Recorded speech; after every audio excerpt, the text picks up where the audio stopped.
Welcome to This Week in Location-Based Marketing. This is episode number 106, recorded live November 30th, 2012. On today's show, tracking your wife, profiling shoppers, and the state of the group buying business, plus special guest Terry Blake of Lemon Mobile.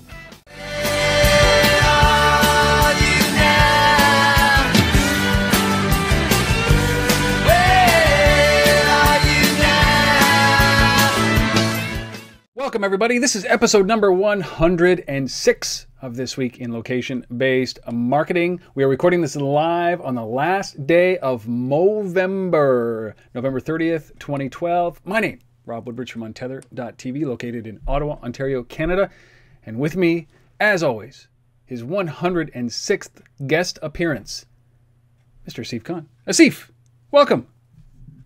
Hey. Good to be here again. Asif Khan from the Location-Based Marketing Association. I'm actually in Toronto, if you can believe it still. And there's a lot going on. I just got back from New York, where we had a great event this week on augmented reality with Gold Run and Blipper and some good brands and folks in the audience, and really good discussion. And what I liked about it was obviously we talked about the usual stuff around AR and as Blipper likes to say, image recognition. They don't like to use the term AR anymore, so even that's open for discussion. But a lot of the conversation kind of focused on the use cases around this technology, and kind of focusing on how brands are using it to tell their story, as opposed to an ongoing narrative, as opposed to just point engagement. So that was good. And then we're gearing up for next week on December the 6th as well, which is the official launch of our Atlanta chapter, and so that's going to be exciting. Hosted by Coca-Cola at their head office, a phenomenal panel with CNN, Home Depot, the Weather Channel, and Coke, the heads of mobile of those four organizations on the panel. What more can you ask for? I mean, that's pretty exciting. That's a powerful event, and I got to ask about your New York event. Obviously, I love the fact that augmented reality is such a broad term. People are going to shift around this, and we talked about Esquire last week and NetPage, the app, yes. Right? And I've been showing this to everybody. If you didn't watch it, go and watch last week's episode just about NetPage, and or pick up the latest edition of Esquire magazine. By the way, if you just saw Rob hold that up, that's not him on the cover, but it could be easily. Oh, what a guy! Yeah, this is Bradley Cooper. For those of you who are listening, now if you've never seen me before, now you know what I look like. There you go. But was there anything that was surprising that came out of this? Like, are we as advanced as we think we are in this world? Are people picking it up? Because, Tomio Honen has gone on record as saying that this is going to be, augmented reality is like that eighth mass medium, right? How he goes through these things, SMS and so on. But so he's talked about augmented reality. He's put all of his emphasis now on augmented reality. Do you think that that's warranted based on what you've seen in this, what you heard? I think we're going to see a pretty high adoption around AR-based technologies, over the next 12 to 18 months. Certainly I think downloads are being driven up, both in consumer-facing solutions like Gold Run and Blipper, as well as SDK-based platforms like Layer, Mateo, embedding those inside of brands, their own apps, so to speak. So I think overall we're going to see big adoption around this, and I think that the whole idea of is it really an augmented experience I'm going for? Is it to drive transactions off of layering on top of print and other media? I think that's where there's lots of room for experimentation around business models yet. But as far as bringing content to life, driving off of images or driving off of AR markers or what have you, I think we're going to see a ton of that this year. in the next year.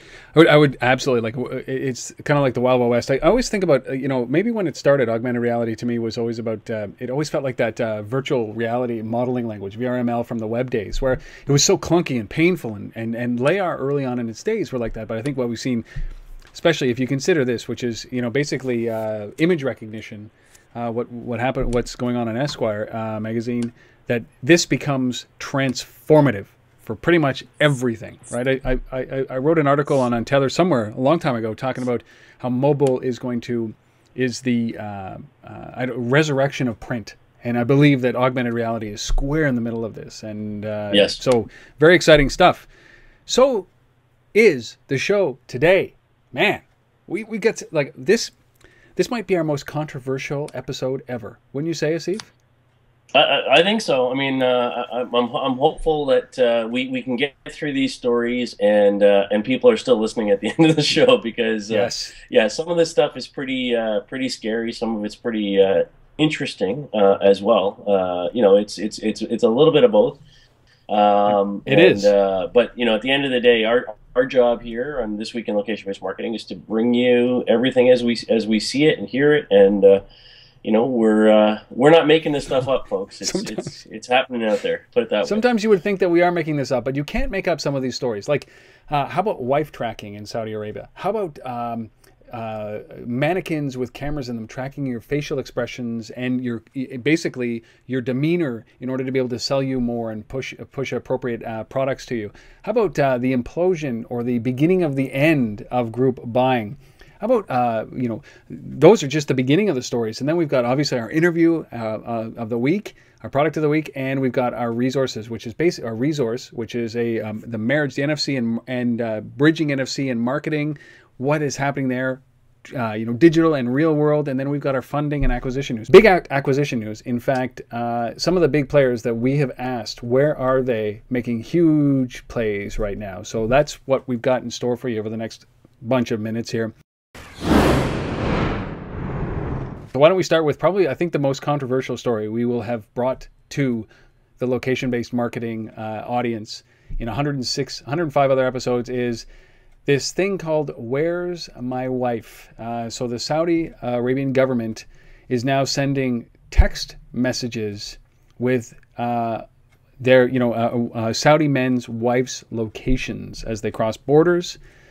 This is staggering, but I don't think unexpected in a country like Saudi Arabia. No, I don't think it is either. It's just, for us over here in North America, we wouldn't even think twice about something like this. And yet, it's probably very commonplace. And most people probably, I would say, at least the male population over there agrees with this. But let's make it very clear, though. In Saudi Arabia, for those who aren't familiar, before you say anything, though, Steve, let's make it very clear: we don't agree with this. We are just reporting the news. With this. We do not agree with this. There you go. But yeah, in Saudi Arabia, women are not allowed to travel outside of the country without being accompanied by their male guardian, so to speak.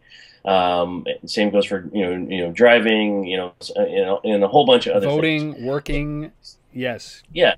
So effectively, what the government's saying here is, to make this easier for you men to track your women, we're going to provide an SMS alerting mechanism that is basically tagging these ladies and letting you know where they are, or if they're about to cross the border, or whatever the case might be. So. Kind of scary stuff, for us over here, but probably not so much pretty commonplace over there.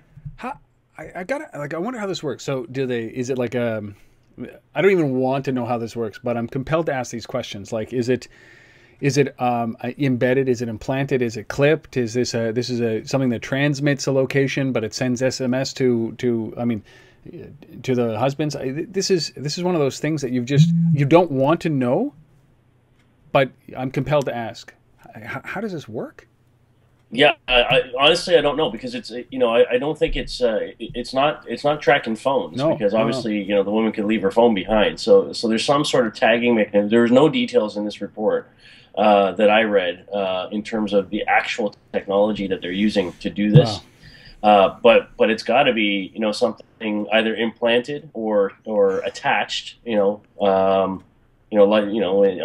sort of tag that is tracking this, because not that different in some respects than you would have on a on a pet leash, kind of thing, right? So my assumption is that it's a similar type of technology that they're using here, and then just driving the alerting over SMS around this. But I mean, there was an uproar when this story came out on Twitter, which the Saudi government shut down right away, around this, because obviously, they also control the media. So it makes you really pause and think about some of these political systems. And I don't want to get into politics on this show, but it's it's certainly not something that you or I agree with. So. No, and apparently what happened was, as you go through some of these articles, and if you don't want to know, that's this is something that's going on. And my mother worked in Pakistan and Bangladesh, in Muslim countries, trying to help educate women about their rights, just as human beings to begin with, and the fact that they do have those. And it might sound trite, but you got to start with the basis of education. But apparently there was a Saudi woman who made it all the way to Sweden without guardian consent, is what they say. And this sparked that whole thing about how do you keep your women inside of the kingdom, because you need guardian consent, like a written note. Yeah, it's exactly, ridiculous, man. Like, so regardless of how you feel, there is some negativity around being tracked, about location-based stuff. But this is definitely not to push marketing message. This is one of those stories that it is true, but it's too hard to fathom that it is true. So if you're interested in it, you can just do a search for "Where's my wife?" Right? Maybe put your safety filter, your content filter on when you do that, if you're doing it in Google in front of your family. But ridiculous. "Where's my wife?" is our first story, and boy, oh boy, my heart goes to Saudi women. All right, the second story, I don't know how to transition to this very smoothly from that story, but the second story is a launch of Joingo. This is a targeting platform, geo-targeting platform for delivering marketing messages. I certainly wouldn't call it the first or most revolutionary by any means. We've seen a lot of these platforms out there. What I like about this one, and I like lots of these platforms, but what I like in particular about this one is, ability to integrate with CRM back-end systems, and if you're a brand or you're a retailer and you're deploying a platform like this, that ability to sort of real-time target and based on interactions and based on what's happening and within your properties. And having that being driven out of your CRM system, it makes a lot of sense to me. There's a lot of discussion going on. One of the big trends right now is around CRM and ERP systems within these organizations are starting to layer on, social location data, are starting to integrate mapping. For example, we talked, a few weeks ago about the Nokia licensing their mapping data to Oracle. And things like that. So, for me, this fits in line with that. It's much more retail oriented, much more, around consumer engagement. But I like that connectivity to the CRM. They call themselves the ultimate in intelligent mobile marketing, location-based marketing automation. And I have a challenge around automation. It's not so much that you can or can't automate this. You can't. Like, you can't automate marketing. There's always got to be human intervention. People clue into this fact that you can't automate things the way that you wish you could. You can't just hit play. And there's a quote from one of their VPs in one of the media outlets that I read where she said, quite frankly, this is set and forget. And this, you can never set and forget in this business. It is ridiculous that you think you can do that. And this is a geo-fenced app. So you walk within a range of this geo-fence and you push notification, and that, you can never set and forget that. So when I see that, it's the same thing when you hear, no IT involvement. Those two things, set and forget and no IT involvement, mean that you're in for a world of pain and it's never going to work. So the challenge here is the way that they position this The idea is great. I like the idea, but it just ruined the it. idea is great. It sounds like the functionality that they're providing is pretty awesome. You know, the marketing, messaging, and and pizzazz they're trying to build around this, I think, is a bit of a stretch. But anyway. Well, set and forget. But if you're interested in this, it's Joingo, Joingo.com. Again, it's it's a location-based and targeting platform that uses geofencing around, as I said, a country, a city, a state, a location, an office building. And then it pushes deals and incentivizes you for footfall and return visits. The funny thing is that the example that they use again in this article that I read was, hey, say you're swimming, they can push you local deals, and then when you're leaving, they can send you deals to make you come back in. And just the marketing has been a little off. Be very careful what you say to the media. Very careful about how you position your product, because it could turn you off before, like it did me, before you even get a chance to get to the product. So don't listen to me. Just go to joingo.com and make your own assessment. Joingo.com. All right, ready for so we went creepy, normal story. Now we're getting back into the creepy here. I don't even know how to describe this. This is crazy. This is an Italian company that is can I even say this with a straight face? That has cameras inside of mannequin eyes, like basically inside of the mannequin eyes in retail locations, that basically follow you, that film you, and to do what with? This is a company called Almax, and they're tracking shoppers, unbeknownst to them, inside of stores. That gives me the willies, man. What is this, Asif? Yeah, it's a little scary, this kind of stuff, but interesting nonetheless. So Almax, they call these IC mannequins, and they're not cheap either. They're €4,000 per mannequin. It's mostly luxury retail that's been using this stuff so far. Obviously, with that kind of price point, I get it. But this is kind of interesting. I mean, you're walking around. There's facial recognition going on in the eye sockets of these mannequins, tracking you as you're walking, and it's creepy. But they're doing it for. They're not doing it. But apparently they're getting traction with this. I mean, they've been doing this for almost a year now. They operate in Europe and the U.S. And a number of customers retailers are signing up for this, and it's pretty interesting. If you can help to sort of in some respects, I'll put it this way. We talked a lot on this show about indoor positioning, and one of the value propositions around that being understanding the flow patterns within retail. Where the dwell time is. Does somebody come into the store, turn left, and then go here? That kind of stuff. And in some respects, you could argue that this adds a layer to that from the perspective of understanding the demographic now as well of those people as they flow through your environment. So what percentage is male, female, age, approximations, all that kind of stuff. I think there is some merit here, despite the spooky factor.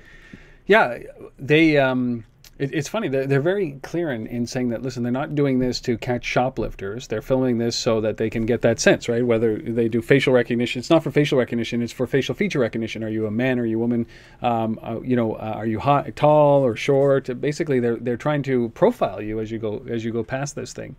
You're right. I mean, there is that. It's easy to do this online. It's easy to do this with mobile. It's very difficult to do this in store to create a customized personal shopping experience.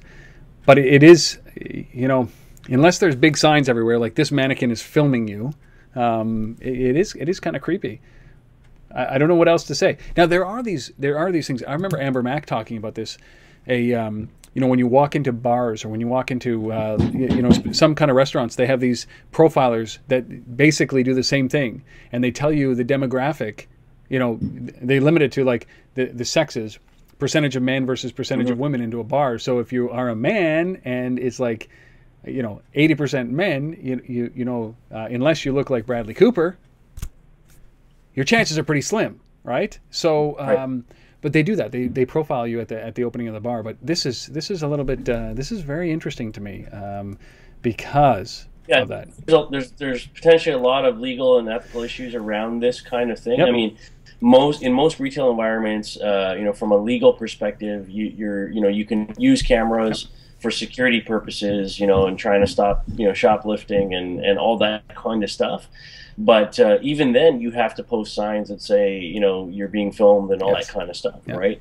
So now if you take that, to another step of, now we're using these cameras to, do other things other than, security, potentially that opens up a different, a different argument on the legal front. But, these are the battles, the new battles that will be crossed, as we get there. It's so true is that you have to set a new boundary when you are doing something like this. And we know that mobile and location combined are changing the rules, and here's just another one of those things. We've always said that everything has its price. Your privacy has a price, and you're willing to pay at some point, or you're willing to give it up for some kind of cost. Right. The flip side of this is if you're collecting data from me without my knowledge, right? You're collecting that data. I want to get paid for that, right? I want to get paid for that. I'm not a walking market research study, right? So the same thing when you go to IKEA. For those of you who go to IKEA, they ask you for your postal code. It all comes down to consent, right? Does. I mean, so, if you're putting it out there that you're doing this and people are opting in to participate, then, hey, my argument is it's probably all good. But if you're just doing this without people's knowledge, there's lots of, there's a rat's nest of issues waiting to happen, and lawsuits probably coming at you. So, as the revolutionary, interesting stuff, spooky, but I see value. And as the revolutionary in both of us, Asif, I think lawsuits indicate that they're onto something. Right, when you challenge the status quo. Always. So if you're interested in this, the website is Almax, ALMAX-Italy.com. You'll see some samples of their work. And if any of you have bumped into anything like this, please let us know. I'm very, very interested to see if you've found the Terminator mannequin. Do they have red eyes, like laser eyes? Hey, you! Zzz. Anyway. All right, our fourth story, a little bit easier to fathom. This is a FedEx story. They are, an aggressive mobile advertising campaign inside of apps, mobile apps, to be able to remind you that, hey, you know what? 25 days to Christmas. You better get that package shipped, and here are the shipping deadlines if you want to get it out before Christmas Eve. What do you think of this? I gotta say, I'm not overly optimistic on this thing. First of all, I'm a bit confused as to the app that they've decided to partner with. First of all, let's say that. So we're talking about FedEx here. We're talking about them trying to remind people that Christmas is coming. Get your packages together and shipped out, and we're here to help you do that. That I get. That makes sense. But why are you doing this with the IMDb mobile site? Like, what does a movie database have to do with FedEx packages? And one of the big things that they're talking about here is the fact that it's location based. So you could be walking in a mall, looking at the IMDb app, and realize that you have a package that has to be shipped, and then find the FedEx location nearest to you to ship it at that moment. It's ridiculous. Yeah, I really don't get it. But I applaud their effort to try and do something around the holidays and try and get get some FaceTime with consumers and mindshare around, hey, we're here, we've got places, we can help you ship your stuff. All good. I know. But IMDb database and finding the closest place near you while you're in the mall on your phone. Don't like it. Doesn't make any sense. Like if for example, you maybe you couldn't get into any of the shopping apps, right? Maybe you couldn't get into any of those kind of things, or the world famous showrooming apps that we're seeing everywhere now. Why that's where I would have found this a little bit more valuable. But the IMDb database or IMDb app doesn't make a lot of sense. And by the way, FedEx, if you have a lot of money to spend, like it seems like you do, I will put a countdown calendar on top of Untether.tv in this podcast in a corner saying ship with FedEx for probably less money that you put into this ad campaign. So sponsor This Week in Location-Based Marketing. We at least can actually influence people to use you guys to ship. because Absolutely. Yeah. If you're interested in this, There which you you go. shouldn't be, just check out FedEx.com. And if you want, at FedEx, if you want to become the official shipping partner of the Location-Based Marketing Association, we're welcome to have that conversation too. I So love there you it. All right. Now, Steve, our last story here is an interesting one. It's not really a story. It's a bunch of stories that have come out this past week around the apparent, demise, and I'm not saying destruction and obliteration, but the demise of Living Social. Dying Social is what we should call it from now. The fact that they're doing massive layoffs, and the fact that Groupon is now really considering replacing Andrew Mason, their CEO. And the trials and tribulations of Groupon have been played out in the web since it went public, since it turned down $6 billion from Google. But Living Social, partly invested into by Amazon, is now suffering this, and they're actually laying people off. Are we seeing the beginning of the end of this industry, that group buying industry? Yeah, I mean, for me, this has been, a while in the making. We go back to the Groupon 6 billion offer that was rejected, that they should have taken. That I just don't understand. Why go public? The valuations around these businesses that I just don't understand. The cost models around these businesses, which are just ridiculous in the sense of the number of people that you have to employ to go and find these deals in the first place. And the fact that they're really still really about driving one-time traffic to anybody who's participating, as opposed to any kind of loyalty play, which seems to be where it's all shifted to in terms of any new platform coming into the space is focused on loyalty and analytics and real value to the business, as opposed to just turning on a tap and hey, I got you 10 new customers today that'll never come back again. Yeah, for me, the writing's been on the wall for a while. So this specific story is Living Social is cutting 400 jobs across the U.S. And it comes on the back of, in July, they were given a $32.5 million tax break to stay and continue to operate in D.C., which is where they're based, in Washington there. So, how many of those jobs are going to be in the DC area? Who knows? And what does that mean, in terms of further tax breaks or not, or failure to pay, whatever they owe. These guys are losing money hand over fist. The Groupon story that you alluded to, Andrew Mason, lots of discussion this week about, him being replaced. For now, they say he's staying. We'll see what happens. But I think this is a market that's ready to collapse. Well, I think that we're starting to see it crumble, and I've been very vocal about Groupon. This is a coupon company. I think Living Social. The only thing that we thought about really was that it could leverage what was going on inside of the Amazon ecosystem, right? The infrastructure that Amazon had in multiple countries and distribution, but obviously that doesn't cut it either. These are coupon companies, nothing more, nothing less. We woke up one day and we realized that they're coupon companies. And Mason, not only it's an interesting conversation around him, because he turned down $6 billion. He didn't. He and his board did from Google. Went public. Raised $1 billion, took 90+% of that off the table and distributed to the founders and the funders. It's a Ponzi scheme, and I would look at these thinking maybe there's an opportunity for these guys to be not only lose their job, but the amount of people that have invested in this company, the employees. This is a terrible situation for any company. But man, oh man, it's a coupon company. It's a coupon company that went public at an insane valuation. It's ridiculous. I'm tired of talking about these guys. This industry is over. We see it happening everywhere. It was never a business, just like Pets.com wasn't a business back in the .com days. So, man, you know what? All the power to you. You turn down $6 billion, you get fucked. That is bad karma. So don't do that. If you're going to take any money, take it off the table when you can. So this is going to be an interesting time for all these companies. I think that an adjustment has come. And I'm okay with that, man. I'm okay with that. Yeah. You? Yeah, I'm with you. All right. Well, those are the top 5 stories.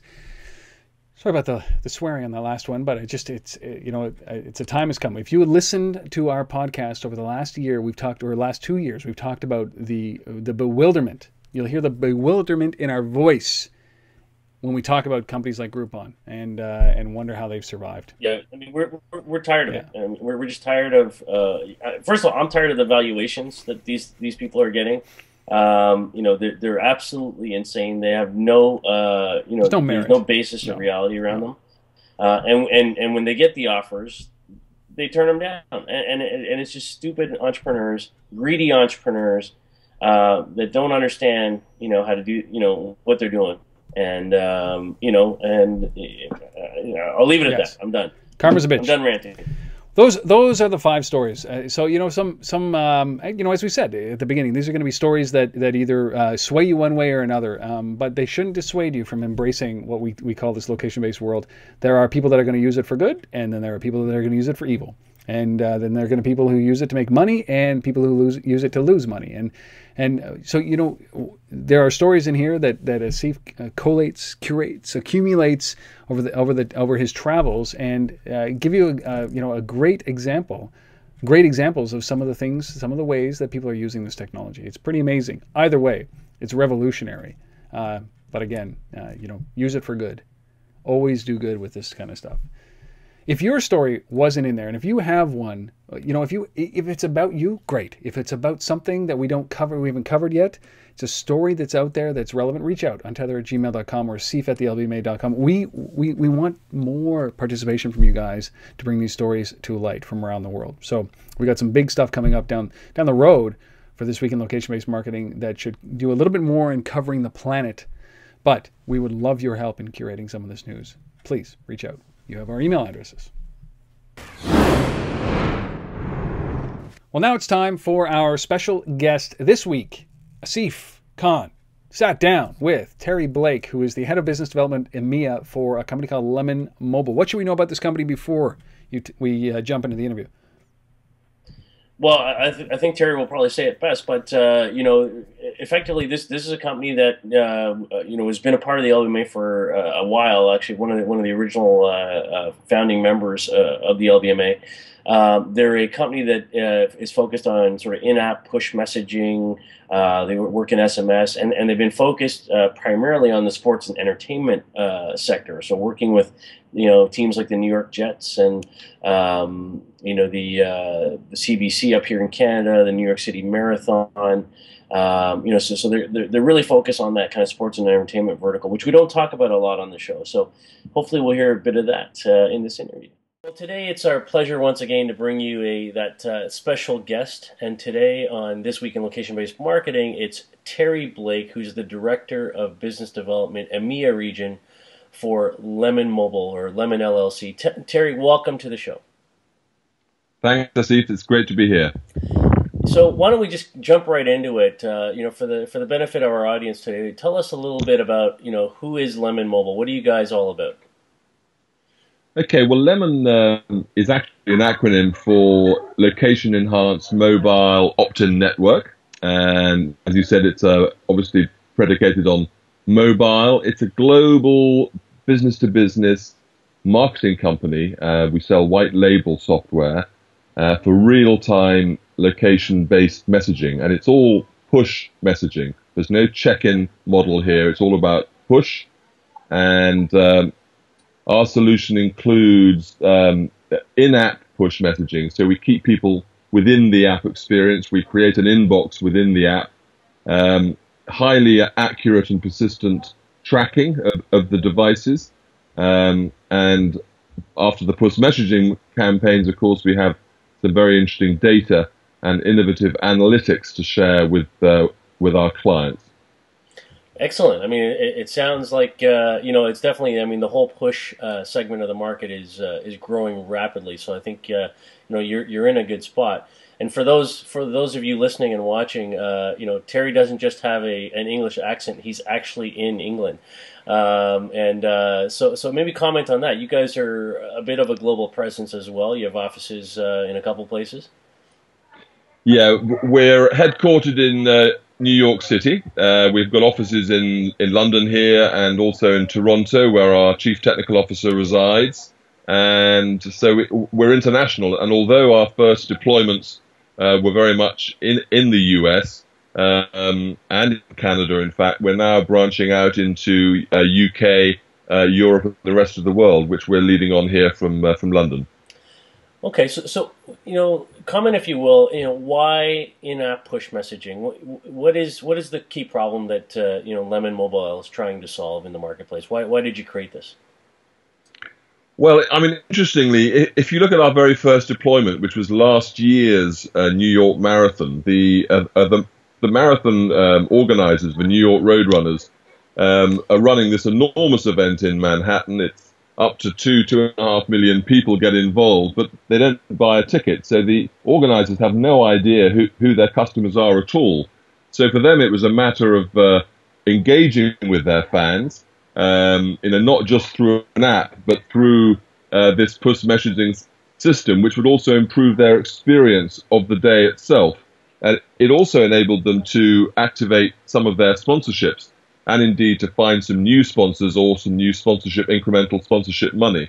And at the end of the day, they had all this data which enabled them to, plan better for the future. I might add that I have a particular sports background, and two of the partners in New York were former NFL executives.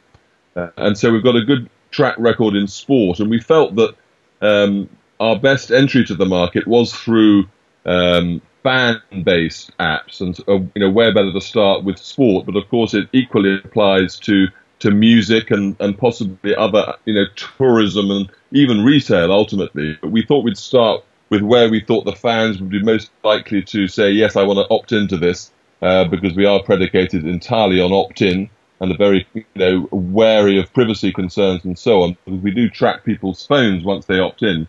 But we felt sport was a great place to start. Fantastic. And so, I mean, maybe if you could just dig into that for us a little bit further. I mean, you mentioned the New York Marathon experience. Is there another, sporting or entertainment related client you could share with us, a particular project or how you helped? Yes, indeed. I mean, we're currently deployed by the New York Jets, who are the NFL team based in New Jersey at the MetLife Stadium.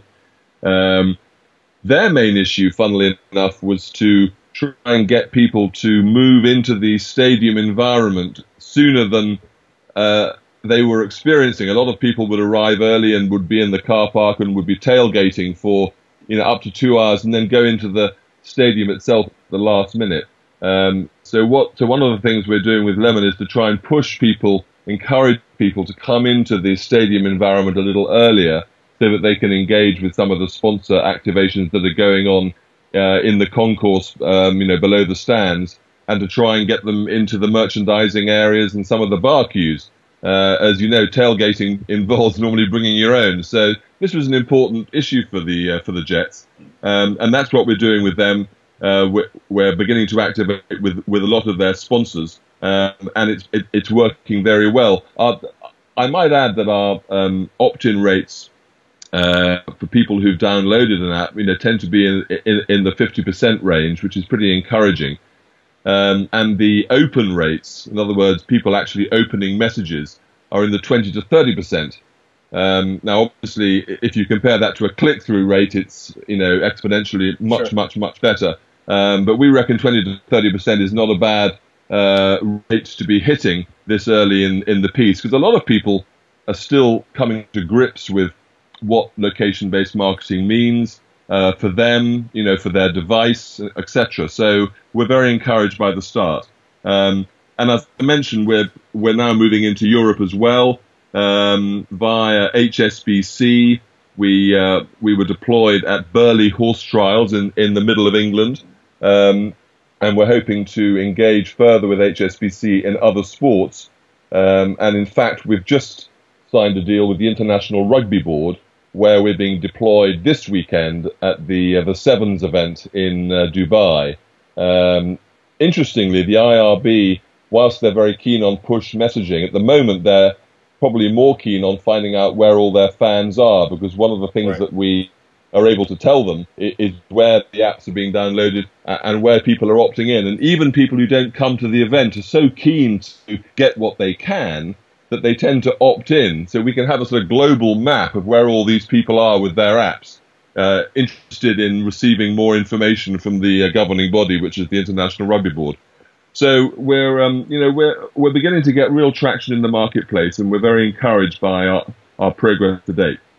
Fantastic. Well, I mean, it sounds like you guys are super busy and active, and certainly, focusing on a vertical like that, sports and entertainment, is always a great way to, to kind of get that early traction. So it sounds like you're on the right path. But yeah, we really appreciate you taking the time out of your schedule to share with us, with our audience today.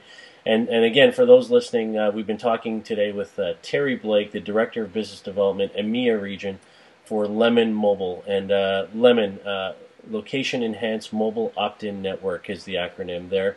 So for more information and to connect with Terry and his colleagues, you can visit them at www.lemonllc.com. And again, Terry, thanks for joining us today. Ashley, thanks for the opportunity, and great to speak to you again. Cheers. Well, that was Terry. We really appreciate him coming on the show this week and sharing with us a little bit of insight into what is Lemon Mobile. So thanks to Terry and the whole Lemon team, actually. Yes, thank you, Terry. If you think that you should be there, man, this is an ego play if I've ever seen it. Reach out if you want to be a guest on our show. If you have something interesting to say about the location-based world, please reach out. You have our email addresses. If you don't, it's untether@gmail.com or steve@thelbma.com, and we'll have you on as a guest. Hey, we might even do a Google Hangout with you. Who cares? We'll get you on here one way or another. Thank you, Terry, for doing that. Thank you for the fine folks at Lemon Mobile. If you're interested in going to seeing any more about Lemon, just go to lemonllc.com. All right, it's time for our funding and acquisition news. Our first story, Asif, this is what I was alluding to at the introduction. We have wondered when these big behemoths are going to come into this business, in a multitude of spaces. First, we started with location-based, these big GPS companies who had all this data locked up in databases that would trump anybody's data that's out there. And then when Square started coming out and all of these announcements around wallets started coming and payment process and cash register replacements, and all of a sudden we were wondering, okay, so where is the behemoth in this? And that behemoth is NCR, and they made a play, didn't they? They made a play indeed. So, they acquired a company called Retalix, which for $650 million.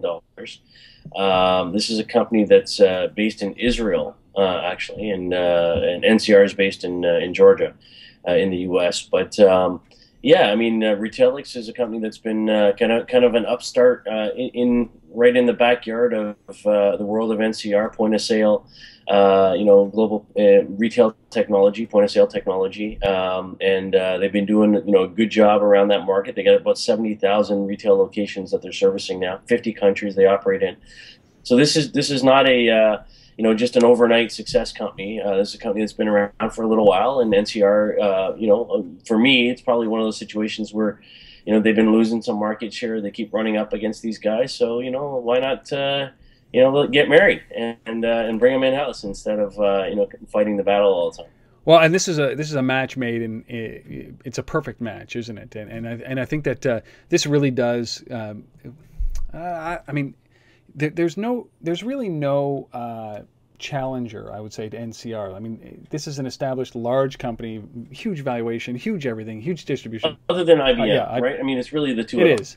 So I think that this is that foray, and do you look at this? This is to combat the upstart companies that are using tablets instead of cash registers, collecting data, in alternative ways from at the transaction point. This is a pretty important play, I'd say. Indeed, yeah. No, I really like this. I think this is a good move by NCR, and hopefully, the integration goes smooth. Sometimes these things. Are a lot more difficult than they should be. But, hopefully for the Retalix guys, it's a nice fit and they're able to kind of, roll the products together. $650 million. NCR acquires Retalix. If you're interested in Retalix, just go to retalix.com. Retalix. Very cool.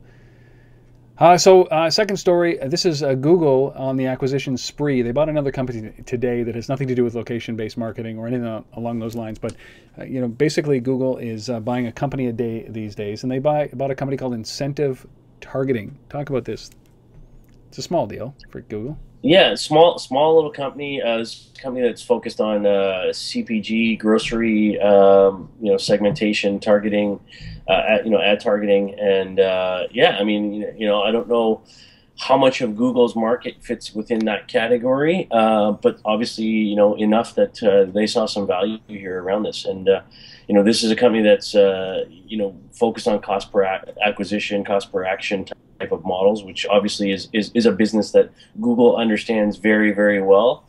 We talk a lot on this show about Google's lack of ability to execute when it comes to social platforms, but when it comes to cost per acquisition and click per call and all that kind of stuff, that's stuff that they get, and they get it in spades. So for me, this is a logical fit. Yeah, and it's a coupon play, right? So these guys do targeted couponing, and it's very effective, and especially when you add location, that location layer, and you take into consideration that Google is rejigging their wallet, and all of a sudden you've got this perfect play, which is, you've got, like, remember we talked about it's Google Go, right? Or it was Google Go, right? Right. They actually they talk about this this acronym now that they call CLAMPS, which is content, loyalty, analytics, marketing, payment, and social.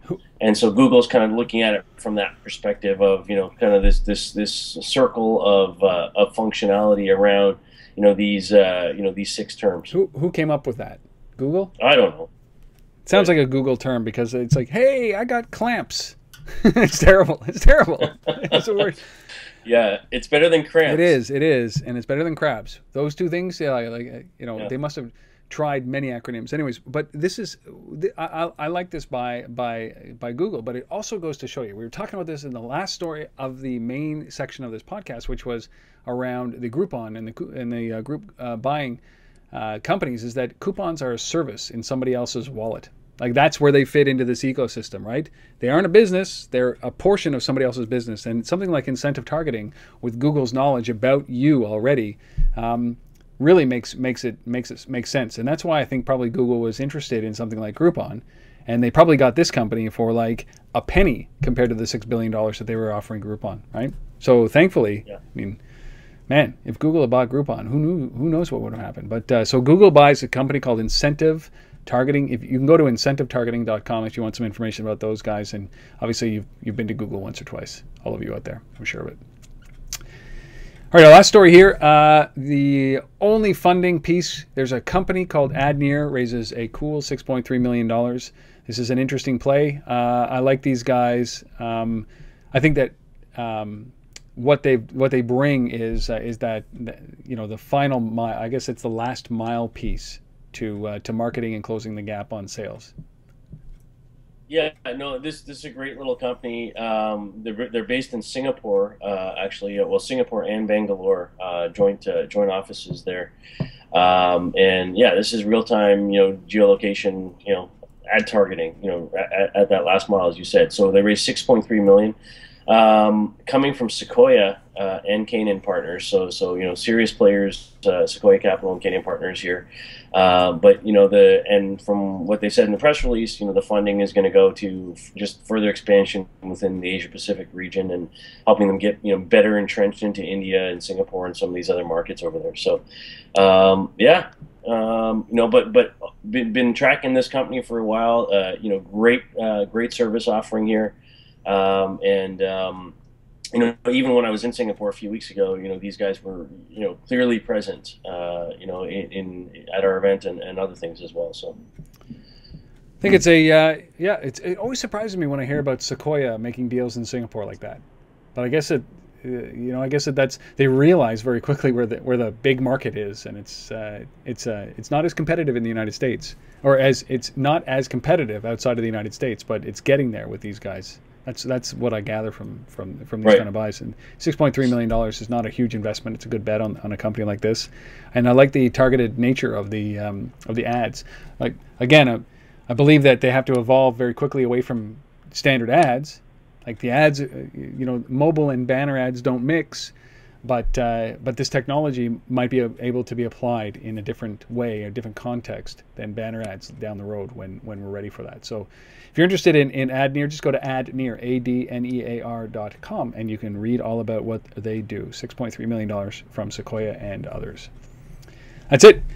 So listen, if your mother gave you $10, if your grandparents gave you $100, if you got $1,000 and as a tax return and you've started your business, I consider those all funding newses, especially newses. I consider all those funding news and should be in the top 3. Really, somewhere between AdNear and Google. You know, we got the scale. We got NCR acquiring Retalix for $650 million and a $1,000 tax return funding the startup of your dreams. Reach out, untethered@gmail.com or sif@LBMA.com, and we will tell everybody to watch out for your great company. I don't care if it's $10. I don't care if you're starting a lemonade stand. It's a location-based business. Please, let us know. All right, only one last thing that separates us from getting out for the weekend to Sif, and that is our resource of the week. And you know, this is one of those things that we talk about quite a bit, is that bridging of the real world and digital. And NFC is much more than just a wallet, right? It's a conduit to cash, sure, but that's years away. We've got some real case studies about how people are using it today for marketing and for engagement with their customers. And here's a white paper done by Gauge Mobile called NFC and Marketing, Bridging the Gap. And this is really about that out-of-home experience, digital out-of-home, the connection between a poster and your phone. And in fact, you know what was featured in this, Asif? Our Kit Kat, we will find you. Remember we covered that a while back, obviously? Yes. It is one of the case studies in this. And yeah, so a great little white paper. Gauge Mobile put this together with support from New Ad and Astral Out of Home. So all 3 are Canadian companies. The case studies they featured are not limited to Canada, however, they're global in scope. So there's some really good data in here, really good sort of examples of, as you said, NFC beyond just the payments capability around it, but, the ability to, make posters and digital out of home interactive and measurable and, do a lot of interesting things with it. So there's some stuff in here from, the UK, the Kit Kat story that we talked about before. There's some stuff on with other out of home guys like JC Ducal and Kinetic working together. Also in the UK, there's a story from Kuwait in here, a little case study around a project that happened in that market. So yeah, all kinds of great examples in here. So take a look at it. It's available on the LBMA.com/research. It's a very worthwhile. If you're ever looking for reasons or inspiration about how this can help your business, I keep bringing up Bradley Cooper here, right here. Because you know that the last divide is that terrestrial to digital, and NFC can help. And let's forget about it for a wallet for a little while. Let's start using it as an effective marketing and engagement tool, like this white paper actually covers. Just shows you there's so many more opportunities with NFC than what it's pigeonholed in. So go to the LBMA.com/research, and this, as we said, is called NFC and Marketing, Bridging the Gap, and it's a white paper right there. Very cool. Awesome. That concludes it. Episode number 106. You're heading off to Atlanta? It's this week, right? Yeah, so Atlanta. Well, actually, I'm going to Miami first. Oh, nice. Just to get a little bit of sun, because it's like minus 38 here. I'm speaking at a Latin American mobile payments conference. Oh, yes. And then you're off to... and then I'm off to Atlanta from there. Yeah. Well, we will... you'll be in Toronto for next week? Well, I'm in Toronto Monday and Tuesday morning. So Monday is Next Media in Toronto. Tuesday's iStrategy Conference, which I'm speaking at on Tuesday morning, and then I fly to Miami for Wednesday to be there for first thing Wednesday morning to do that one. And then I leave there early Thursday morning to get into Atlanta for our event. So just an average week for Steve Khan at the... just an average week, yeah. At least it's all East Coast, which is good. It's all Eastern time zone. And it's all nice weather, except for the first 2 days in Toronto. But we will be back, obviously, next week for episode number 107 of This Week in Location-Based Marketing. If you have any comments, criticisms, suggestions, companies that we should cover, news items, funding items, or just plain out compliments, We would love to hear from you. Reach out at, as I said, untitled@gmail.com or sif@LBMA.com. Final reminder that you can actually subscribe to the show through iTunes or through RSS, an audio and a video feed. If you want to, go and do that. It's the best way to make sure that you don't miss a single episode of the podcast. And of course, a huge shout out and thank you to our syndicate partners in Street Fight Mag and GPS Business News. We love you guys. We love the fact that we partner with you guys. And anybody out there wants to partner with us, we would welcome that conversation as well. So please reach out anytime. Boom. So until next week, where we will bring you episode number 107. See ya. Safe travels, man. Cheers. Thanks, Rob.